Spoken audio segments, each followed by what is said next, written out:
ഉത്തര കേരളത്തിലെ കാവുകളിൽ ആരാധിച്ചു വരുന്ന ഒരു പ്രധാന ദേവതയാണ് ഗുളികൻ.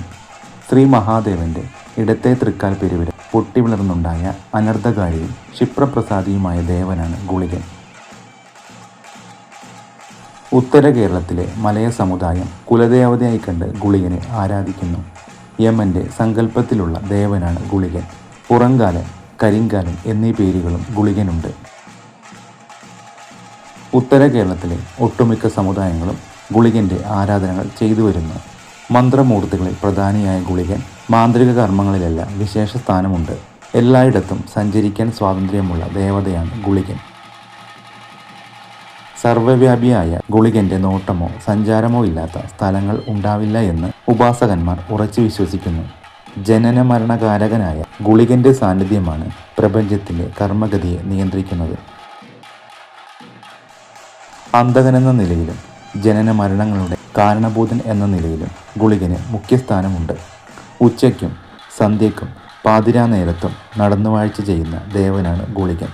ഗുളികന്റെ പ്രത്യക്ഷ ദർശനം മരണത്തിന് കാരണമാകും എന്ന് പറയപ്പെടുന്നു.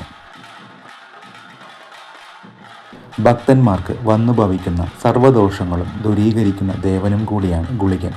ഗുളികന് ഉത്തര കേരളത്തിൻ്റെ വടക്കും തെക്കുമായി രൂപത്തിലും പുരാവൃത്തത്തിലും വ്യത്യാസമുണ്ടെങ്കിലും കാലന്റെ സങ്കല്പത്തിലുള്ള ആരാധനയും ഉപാസനാ ലക്ഷ്യവും തികച്ചും ഒന്നുതന്നെയാണ്.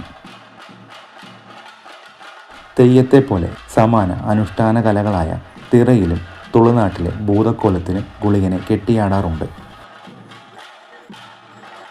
പൊതുവെ 101 ഗുളികന്മാരുണ്ടെന്ന് വിശ്വസിക്കപ്പെടുന്നു. അതിൽ ചിലതാണ് കാലഗുളികൻ അഥവാ തെക്കൻ ഗുളികൻ, മന്ത്രഗുളികൻ അഥവാ വടക്കൻ ഗുളികൻ, കരിംഗുളികൻ, മാരണഗുളികൻ, ചൗക്കാർ ഗുളികൻ, രക്തഗുളികൻ, ചുവന്ന ഗുളികൻ, സ്ഥാനഗുളികൻ, ജപഗുളികൻ, കാരഗുളികൻ, ഉമ്മട്ട ഗുളികൻ, കുട്ടിഗുളികൻ, മൃത്യുഗുളികൻ, കരിഗുളികൻ, വിഷ്ണുഗുളികൻ, രാഹുഗുളികൻ, അന്തിഗുളികൻ, പാതിരാഗുളികൻ എന്നിവയാണ് അവ.